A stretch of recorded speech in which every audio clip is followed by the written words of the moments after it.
Hello and welcome to today's Thrive Programme podcast. Today I'm joined by Thrive coach Ben Howard, who joins us from near Cambridge, and we're going to be talking today about body dysmorphia. Hello, Ben. Hello, Lucy.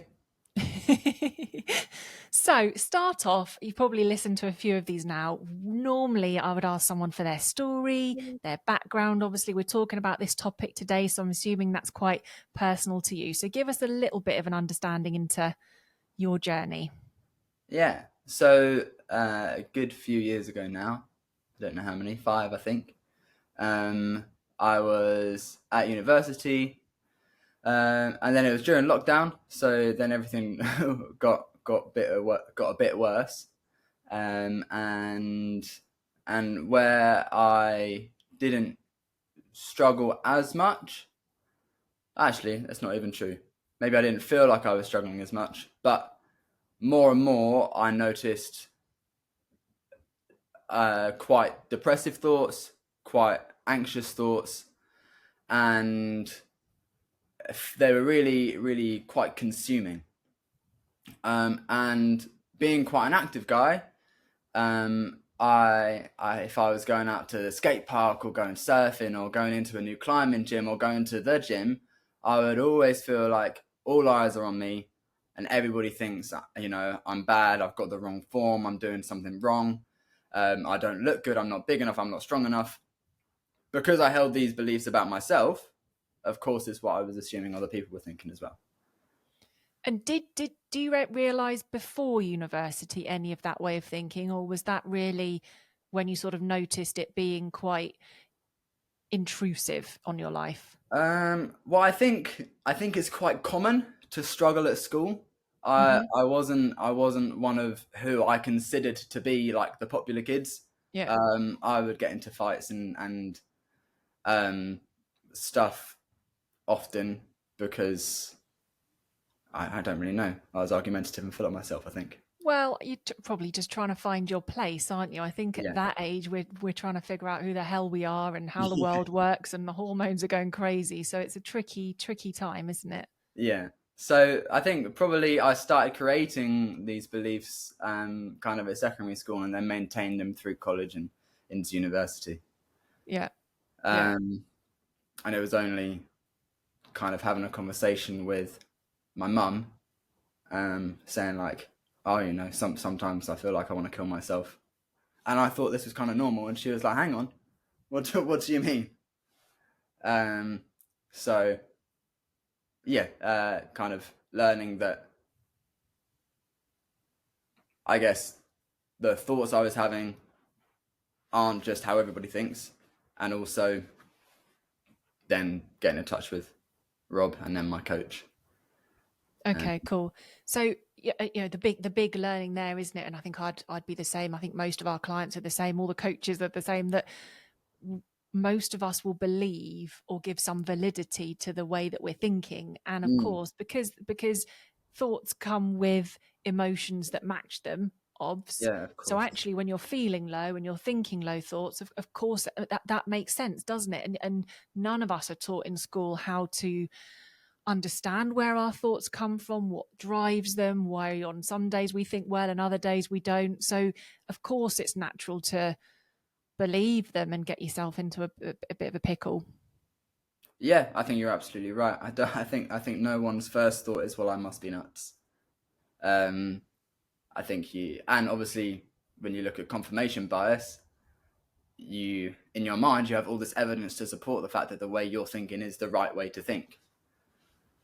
So you're going to be drawing on, and so I guess circling back to like the social anxiety and the body dysmorphia, you're drawing on, well, this person is bigger than me, or that person did comment on how small my arms are, so clearly people are thinking about me, and clearly people are judging me. So it's a valid belief to have that that's something that happens all the time. Yeah. So when was your lowest point? When was your worst point, do you think? That's a good question. When was I think my lowest point was that night that I mentioned when I went to my mum and I said that I would home from uni, still doing my course at the time, um, and I sort of said like, I don't really want to be here anymore. Whilst I wasn't at that point actively trying to not be here anymore, I'd kind of reached the point of I'm done. You know, I didn't want to get up out of bed. I didn't want to do anything. Felt demotivated. Certainly didn't want to do any of the work I was supposed to be doing for uni. Um, felt rubbish about myself. Was Yeah. never feeling like I was good enough. Yeah. So yeah, that was the lowest. And then it was fortunate that Mum knew Rob, and knew about the program beforehand because she had done hypnotherapy with him like 4 years ago, whatever it was. So she knew about Thrive and got us in touch, and then you sent me over my coach. Yeah. And when you were having those not good thoughts, Yeah, sometimes I think there's a difference, isn't there? And it's hard in the moment to think in that way, but there's a difference between not wanting to be here versus not wanting to feel as shit as I'm feeling right now and not knowing how to stop feeling that way. And I think it's the latter that is largely the majority when we get into that kind of a I pit think of you're thinking. absolutely right. And that kind of powerlessness, like what power can you take? You know, like what can I do to fix this situation? And when you are in the mindset of, instead of what am I doing to cause this, like this is happening to me, then you are even less. You are in an even worse position to fix that. So your Yeah. options are more limited. So it's Yeah. like, well, I'll just end it. Yeah. Looking. Well, you don't know those are options, do you? Don't know that you Of can course. change your self-esteem, or because if that was easy, you'd have done it, right? You probably looked at the easy things to do, like meditation, going to the gym, Yeah. having a drink to get to sleep, and all the things that are sort of Mhm. the quick fixes, but they don't shift the beliefs or the thinking habits that are actually going on beneath the surface. And that's the bit that needs to shift, because when you feel like you can't change how you feel, or you're, like you say, you're believing that you're not good enough and you're finding evidence everywhere that that's true, Yeah. you're screwed until you recognize that that's a belief and that beliefs can change, and you learn how to challenge it and look for evidence to prove it wrong. So what did the Thrive program do for you, or what did you learn through the Thrive program that enabled you to change the way that you were thinking and the way you saw yourself? Well, I suppose the biggest thing is, I was having a conversation with Rob the other day actually, and he called me. He called me, I think, a bit of a die hard thriver, because, and it was fortunate that I had Gary as well, because I think he is too. Um, but it was it was learning that I was doing this to myself. I was creating these thoughts, and of course, the thoughts were creating the beliefs that were making me feel the way I was feeling. It wasn't the fact that I was bullied at school. It wasn't that, this person was mean to me this day and that's why I'm feeling bad. It was the thoughts that I was having as a result of that driving the beliefs that I was maintaining. So learning that I was actually in control, and not as you kind of feel, and as I feel like you learn with society at the moment, that it's up to everything else. It's not your fault that you feel this way. So blaming everything else. So yeah, it was taking the autonomy, and once having the autonomy, then being able to continue that way and get rid of any unhelpful belief that I feel like I had. Yeah. So it's not like, right, you're creating these thoughts so you can stop them. I think that's a fairly Yes. simplistic view. It doesn't really help anyone, right? Because if it was that simple, we'd have done it. But that education piece around understanding that it's not just random why we think the thoughts that we do, right? So you have something like 60,000 thoughts today, Yeah. and every single one, right? Every single emotion is programmed, Yes. isn't it? It's programmed by the way that you see life, the way that you see yourself, the way that you respond to things, the way that you were taught as a kid to respond when there's a spider in the room or when somebody says something not very nice. We're programmed to think in the way that we do and the way that we Yes. feel. And it's understanding that gives you then that agency, that sense of power to go, right, hold on a sec, then there is stuff I can change. And when you work with your coach and you're working on, right, where's your self-esteem at the moment? And you'd have seen on that little graph, I don't know, what was your self-esteem when you first came to the Thrive program? I don't remember the number, but it was rather low. I think mine was about 11% back in the Yeah. day. So, like, you know, when you see it, as much as that's shit to read, and you think, Yeah. wow, I've got a lot of work, but it explains things. It makes it much clearer. It makes it much more understandable why I feel really bad about myself at the moment. And Yes. equally, then finding ways or learning how you can change that belief and how you can change that self-talk and stop comparing yourself to other people and that kind of stuff. It empowers you, doesn't it, to change the underlying beliefs that are driving how you do everything in life. Yeah, of course. And I think how the program is structured in that it's like you start at the very baseline of what you have to do, and each time you do something, you gain a little bit more of that agency. Um, and so every little step you take, you get closer and you feel better. Um, and yeah, feel better and get closer to your kind of where you want to be, where you should Yeah. be. Yeah, for sure.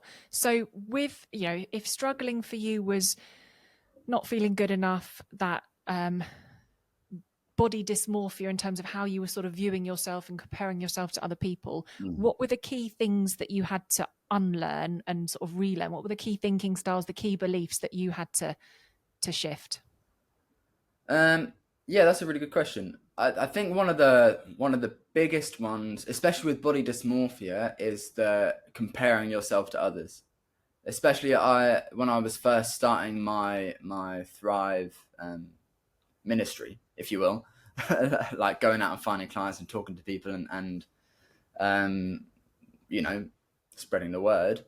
I I would go to like my local gym and have conversations with the PTs there, and even the PTs who are like the biggest buffest guys will come into the gym on a Monday having not been there at the weekend and feel fat and feel rubbish about themselves, feel like they're not achieving enough, and so they're learning one that you're not the only person that's out there comparing yourself to the other person, but also that you're not helping yourself by doing that, and learning to praise the effort, not the outcome, um, is the way to go. And you end up feeling so much better because you're like, yeah, I worked hard today, as opposed to I looked good today. Exactly. So if that self-esteem, I think that was my quite shallow view of self-esteem that I didn't know at the time, was based on what you look like. And Yes. if you look good, or if you think you look good that day, then you give yourself a good day. But if you've, had a KFC and then had a chocolate cake after, or had a week on holiday where you've eaten loads and you think you've eaten more and you think you feel fatter, Mm, it's that thinking, isn't it, that's the issue, not the reality. And yeah. even if you have put on a couple of pounds because it's been Christmas or something, it's still how you think about that Yeah. matters, isn't it? You can make yourself feel rubbish or you can make yourself feel all right. Yeah, you're absolutely right. Yeah, there's two kind of thoughts that I've had off the back of that. The first was about your how you're thinking. No, hang on, I've forgotten it completely. All right, I'll start on the second one. Was you reminded me? I was I won't show you, but on my bottom half, I'm wearing my work trousers, and on my top half, I put on a shirt because my camper's just outside, and I've been doing it up because they're going away. Um, and I was sat on the top of my camper, and some one of a builder walked past, and he was commenting on like I was bent over and I had some rolls. And he said I had too many donuts, and in that moment, I remember having like a conscious battle with myself to not think, yeah, you have to put on weight, you look rubbish, and think you're bent over, it's okay. You have eaten more recently, that's okay. You're about to go on holiday for 3 months, you're going to lose a lot of weight, that's okay. Um, and kind of resetting that thought process, and you know, justifying being where I am right now, and being happy with that, in that moment. Yeah, which you obviously know how to do. You know, in that moment, how does society get to a place where that's okay to say something like that to someone else anyway? But Yeah. I guess I mean, that's I know the guy, to be fair, so it was. but still, it's still, you know, I think that's probably lad banter, isn't it? I That think, kind of yeah. that masculine piss taking type thing where Mm, it's okay because it's just jokes, but you don't know how somebody's feeling on the inside and how they're going to take it, and it's. But anyway, so you can't change that that happens, but you can change or at least manage how you take that experience into your head, and that's the yes. bit that you'd be super careful about doing now but you Yeah. wouldn't have Oh, known yeah. to do That in the reminds me past. of the first point I thought, which was when I would. You spoke about like looking at yourself in the mirror and thinking you're not good enough, but then trying to flip that over. And I remember thinking that you can't have good self esteem unless you're vain. Because how could you possibly look at yourself and think, oh, yeah, I look good? You must be full of yourself. You must be vain, to be able to look at yourself and compliment yourself almost. And I Mm. remember having the conversation with Gary, my coach, like, where do you draw the line between being vain and having high self esteem? And of course, like you pointed out, it's not just about how you look, but a whole plethora of things.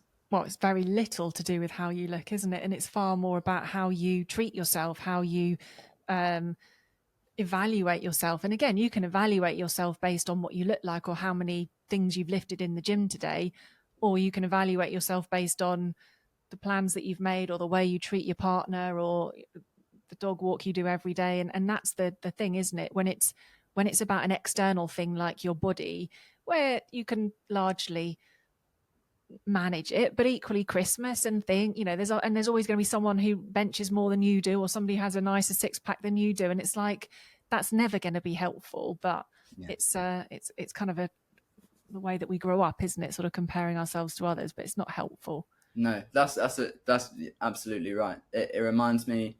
Can't remember what point it was in the training, but there was. I read it about. I think it was a professor that would walk past and judge other people's classes, and she realised that the more she was judging their classes, the more she was judging herself. And it's a really uh, prudent point about um, like how we go about life, and it's so normal to judge people. It's so normal to be like, look at what they're wearing, look at their silly walk, you know, look at how they're eating that sandwich. Did you see so and so today? And it's so normal to hear these conversations and have these conversations. But the more that you are judging other people, the more it then increases your capacity to judge yourself. Yeah, And 100%. It's like a mirror, isn't it? All these behaviors on the outside, the way that we do things in the world, actually just reflect how we treat ourselves on the inside. So, absolutely, if you're find yourself sort of having opinions, you're probably quite opinionated of yourself too. And yes, that's the bit that's really particularly damaging for you, for yes, sure. that's right. So would you say then the crux of what, you know, the issues that you sort of had around university was poor self-esteem? Was that the thing that drove perfectionism, their social comparison, the that vanity or the need to sort of look a certain way in order to feel good? Yes, yeah, I think so. Yeah, definitely the self esteem is kind of the cornerstone. Um, but of course that the kind of in that trifecta of social anxiety, self esteem, and space. I feel like fixing the locus of control was what fixed the self esteem, and not the other way around. Working on being more internal and thinking more internally, and thus building more agency and feeling more in control. That's what fixed the self esteem. Right. So that was a lot of words that if somebody's not done the program, they Yes. wouldn't understand. So when anybody's mental health is essentially based on a couple of key belief systems, isn't it? So self-esteem is one of them. Self-esteem, you know, your relationship with yourself, whether you think you're likable, worthwhile, valuable, lovable, all those lovely things or not. will determine everything. It will determine your relationships, your attitude towards revision, your work ethic in the gym or not. So that's one of the things that whenever we're helping somebody overcome a symptom, regardless of symptom, building that self-esteem and making it more powerful and more internal, more about what they think about themselves and giving themselves praise rather than needing to get it from other people is one of the key things, isn't it? Yes. The other thing you said there, you said space and you said locus of control. So what do you mean by that? But what about the space? Yeah, what describe that if somebody's not read the book yet. So your space is your sense of power. I feel like I'm getting quizzed. I'm interviewing you. Your space is your sense of power and control over your experiences, which is exactly what it says on the tin, is how powerful you feel about your experiences in life and going through life. So if you feel powerful, you feel like you are in control, you feel like you are the master of your existence. And if you have an external locus of control, you feel like everything else is. You feel like so and so can make you feel this way, or a bad day can make you feel sad, or a significant other, or God, or whatever. This external thing is what makes me feel a certain way. When I recently left my job, but when I was in the office, I would pick people up and they would say, "Oh, this client's really pissing me off today," and I would say, "Hang on, who is pissing you off? Is it the client or is it you? Because who's the only possible person that could be getting you pissed off? Because the client doesn't have mind control skills. So what exactly is it that's pissing you off?" Yeah. So learning to not attribute external factors and forces as the cause of things, which you could argue when you're talking about how big your arms are in the gym or how many reps you've done. Those are external things, aren't they? They're not the direct cause of how you're feeling about yourself, but how you translate those things. It goes through your sort of filter or your belief system. If you're not feeling good enough, of course you're going to put that not good enough tint on your arms, your abs, your hair, your relationships, on that kind of thing. So it's funny, isn't it? Because ironically, it's not, body dysmorphia isn't really about the body. Mm. What's the core issue? Yeah, it's a self-esteem. Yeah, so your thoughts about the body, they're distorted, aren't they? That the way that you think about yourself, the way that you see yourself, and you probably know more than most, but how solid can that belief be? Yeah, it's not beliefs, it's not a fact. So obviously you're a good looking guy, you're young, you probably have been very fit and all the rest of it. But it's interesting because if you know anyone who has had body dysmorphia, that it's not really about what you look like, because anyone would look at you and think, how the hell can he not be happy in his skin? I'd love to have those teeth or whatever. Yeah. But which just proves it's not actually about the reality of the situation or the way that you look. No, It's I mean, of course, it's not. It's right. At the start of the book, we talk about like your belief system tinted spectacles, and how you have the objective thing, and then your lenses, and then your experience and your perception of that. And so when you're looking, when you're stood in front of the mirror, literally looking at yourself, and then you've got your belief systems about what you think a good looking guy is, or what you think your arm should look like, or what whether you think you'd be fatter or skinnier, or have this hair or that hair. They're your lenses, and then it's your perception. Well, I don't meet that standard. My teeth aren't that straight, my hair isn't that good, I'm not that skinny or big or muscly or whatever. Yeah. And with things like weight, whether it's underweight, overweight, what my body looks like, I have this hair and I don't like this hair, it's not about those things. But if you imagine you have a way of thinking about, for example, your size, it's not like a fear of aeroplanes where you only need to go on a plane once a year, if that. Yeah. But if it's a way of thinking about yourself or your body or the way you look like, how many thoughts, pro belief thoughts, Yeah. must you be having every day? Because you're in your body every time you get out of bed, you brush your teeth and you're sort of looking in the mirror or trying not to look in the mirror.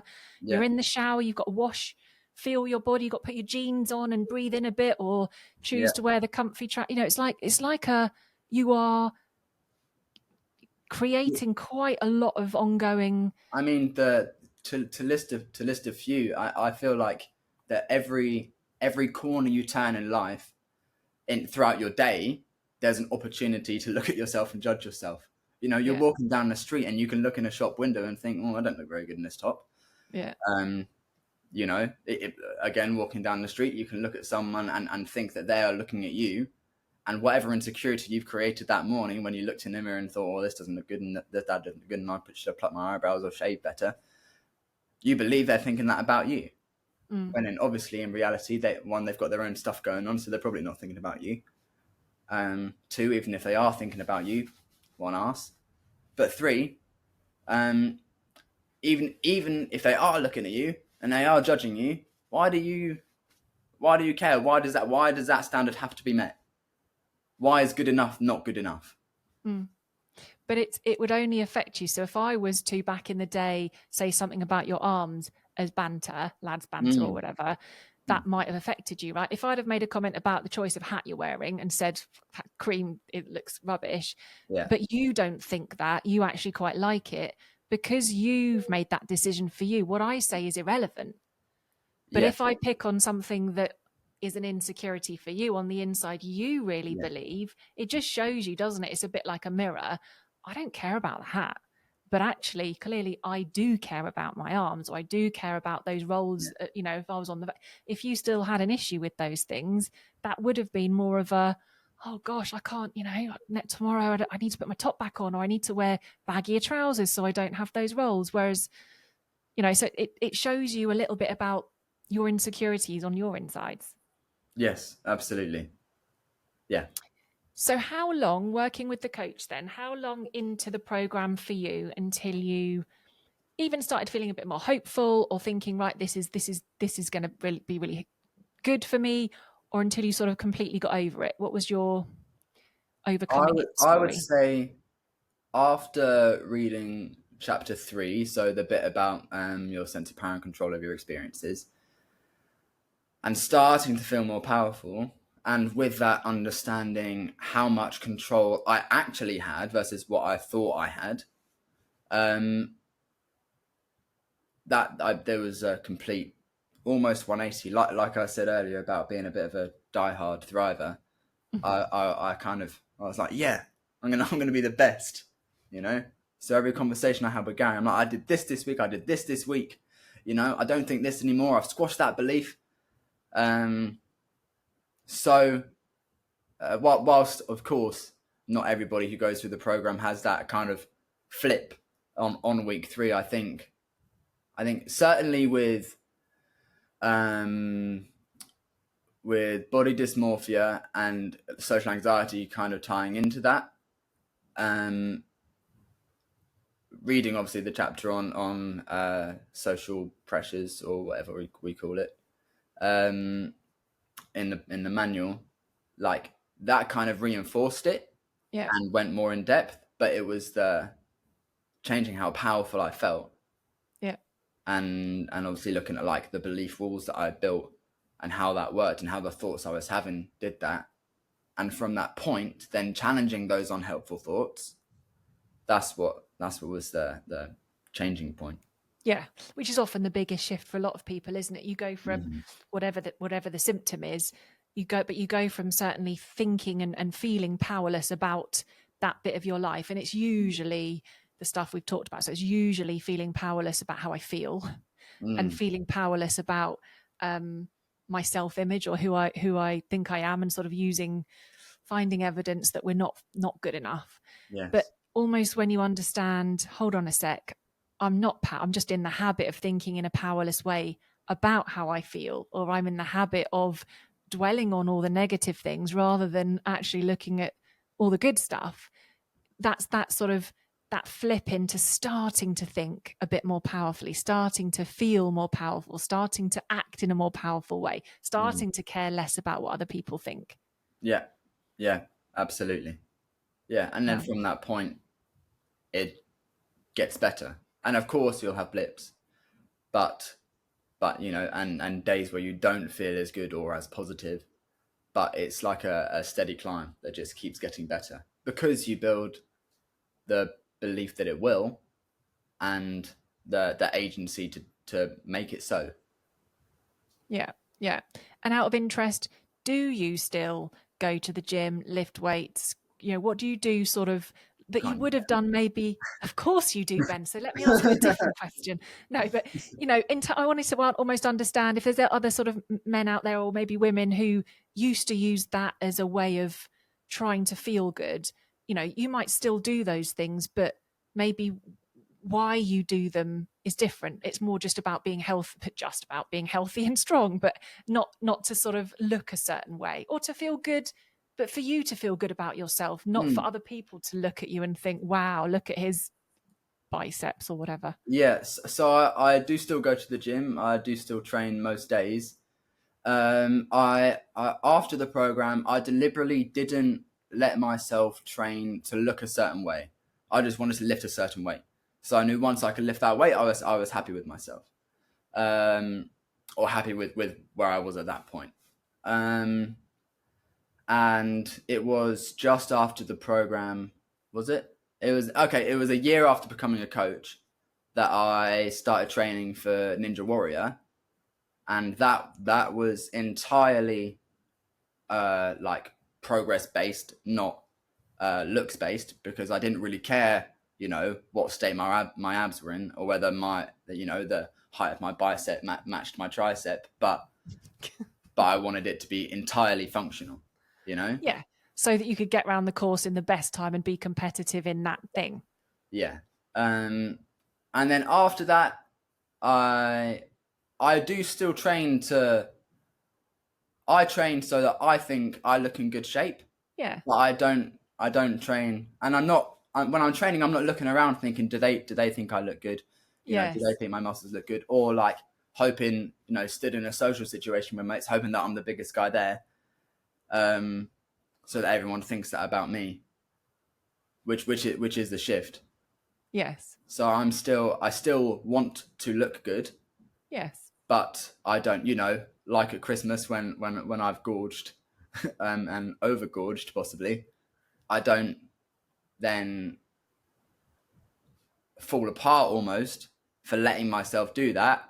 It's almost like, okay, great. Well, now let's fix it because I know I can. And I have all the more agency to do so. Yeah. Yeah. And would you say training for Ninja Warrior, for example, is easier now because you're not putting that pressure on yourself? You're not it's not a need to look good or a need to be a certain size or a vulnerability that's driving it. It's like, it's a goal, it's an achievement, it's a challenge I've set myself, it's a Yeah, thing. absolutely. I mean, so much easier, so much nicer training. So it's so much more enjoyable training when you're just training to do something, Mm. as opposed to training to look a certain way, because you will never be big enough. You will never be. What I mean by that is you will never be like massive enough, never be muscular enough to where you want to be. Like I said about those PTs that come back on the Monday and feel so rubbish about themselves. Anyone else, like you said, would look at them and think, how could you possibly feel that way? You've got my dream body. I want, and and in fact, I still have those conversations with people, like before. So me and my wife got married in September last year, and I was telling people at work, they're like, why aren't you eating today? And it's like, well, I'm cutting. I'm trying to lose a bit. We're wedding shredding, and they're like, what? Why you don't even need to lose any weight. You always say that from my mum. You don't need to do anything. You're perfect. And it's like, yeah, great, thanks, mum. Um, but it's understanding that I want to do that for me. I want to get to this Yeah. point for me, and praising the effort that I'm putting in to get there. And, not being upset with myself that I'm not quite as lean as I wanted to be in the wedding pictures. um, you know, Yes. and But just praise. when you look back on those wedding pictures, though, maybe the previous you would have looked at, oh my gosh, look, that button's a bit tight. Or whereas now you'd look back on them and go, that was an amazing day. Do you remember that happened? It's more about the memories, isn't it? In the Yeah, of course. no, but I think if you're looking for that piece of your Yeah, body that you don't like, or that bit of hair that was poking out and that you're insecure, you'd find it. You'd absolutely absolutely. find it. But when you don't have that driver anymore, that sort of filter, that lens, or that way of thinking, or the things that you look for that you think are important. Yeah, Other stuff is absolutely. important. You've reminded me about, so when I was in the church, before my wife arrived, I sort of greeted everyone as they came in, and then I walked down, and like no music was playing, everyone was sort of chatting, but I walked down and there was kind of two stages. There was like a balcony area and then like the rows of seats, and I stood up at the front and I had this very reminiscent feeling of what I used to feel when I had social anxiety, of all eyes are on me, and like your Yeah. stomach drops and you start sweating and you're like, okay, the walls are closing in. But I of course was able to rationalize the thought. Then it's like, all these people are here for me, all these How people are so cool. excited, and instead of thinking, I hope they're not looking at my hair, because I know back in the day, before I'd gone through the program, I certainly would have been thinking, I bet they're looking at my suit. I bet, my collar's not right. Yeah. I haven't quite shaved the line under my neck perfectly. Yeah. Um, and instead, I was just able to soak up the moment. Yeah, but that's okay. That's an okay feeling to have. Like, you don't get married every day of the week to be able to practice. Like, it's one of the biggest days of your life. Yes. Yeah, there's a ton of people there for you, which is cool, but it's all right to feel a bit nervous in that situation, isn't it? But equally, it's Yeah. not happening to you, it's not out of your control. So you're not going to overreact to those nerves. You're No. just going to go, right, as soon as she's here, all will be well and we'll get Yeah. lost in the moment. Everyone, as we were walking in, they're saying, "Oh, are you nervous, Ben? Are you nervous? You got coffee?" And I'm, no, I'm fine, because that's like one person coming in. So I was like, no, I'm absolutely fine. And like I said, I'm a bit of a diehard thriver. So I was like, I'm not going to feel uncomfortable. I'm not going to feel nervous. I'm not going to get stressed. Everything's going to be fine. And like I say, it was all good up until that moment. It was like it washed over me, and it was like, as it becomes with Thrive, it became habitual, and it was like, hang on, what's that unhelpful thought right there? Yeah, for sure. Awesome. So, what do you want people to take away? What do you want them to know or to understand or to appreciate about body dysmorphia that you wish you'd have known back when you were there? Yeah, I think the main thing is that understanding, especially with body dysmorphia, that it's not your body that's the problem. It's your beliefs about your body and your beliefs about what you should be or where you should be at, that are what you need to change. And I suppose the good news is that you are in control of those thoughts. So you can learn to change them and change your beliefs and change your thoughts around everything, not just your body. Yeah. So the way to overcome that is not necessarily to change things about your body. That's almost looking in that external place, Absolutely. in the sort of the, not the root cause of the issues, but if you have a think about the thoughts you're creating, or what you think a body should look like, and challenge some of those things, then you'll see that all bodies are normal and yours is probably lovely. But until you sort of shift that, upgrade that thinking to accept yourself as you are, Yeah. makes things tricky. Yeah, absolutely. And Fab. praising what you do, praising every little thing you do. That, if you've done anything to make yourself feel better that day, that's amazing. Yeah, that's you feeling powerful, you doing things to make yourself feel good.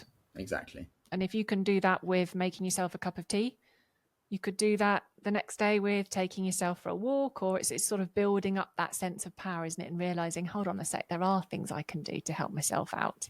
Yeah, absolutely. Good. And finish off, just a personal question, really. Did you do Ninja Warrior? So I did. I got through a couple of the stages. There's lots of progression with Ninja Warrior. You don't just get to go on, show them how talented you are and get on, because they like to like camera test you, and test it. You're going to make good TV. You're not just fast. And unfortunately, I was a bit I don't know. I wasn't great in front of the camera. I kind of I was exhausted at this point, because the way they do it is you do all the physical tests and then they get you in front of a camera. Or actually, that's not necessarily true. They do it on rotation. So some people do camera, then physical, then this thing. But I had the camera last, so I was kind of dripping with sweat and exhaustion. And I just run. I think it's 1,000 meters sprint, racing against a bunch of other people who were trying to get on the show. And so when the time came, they were like, "And what would your ninja pose be?" And I'm like, "I don't know." What about your ninja catchphrase? So I was slightly ill prepared for that, and froze a bit. So I got through a couple rounds. I got to look at the course, got to give it a go, but yes, not any further. No, cool. But you didn't need to be on TV to know that you're good enough. So we know that now.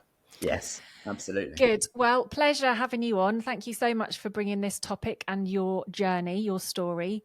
If anyone's got questions or wants to reach out or, wants to get over their issues, then they can find you on the website and get in touch. Absolutely. Yeah. Fab. It's Thanks, been great. Ben. Thank you so much.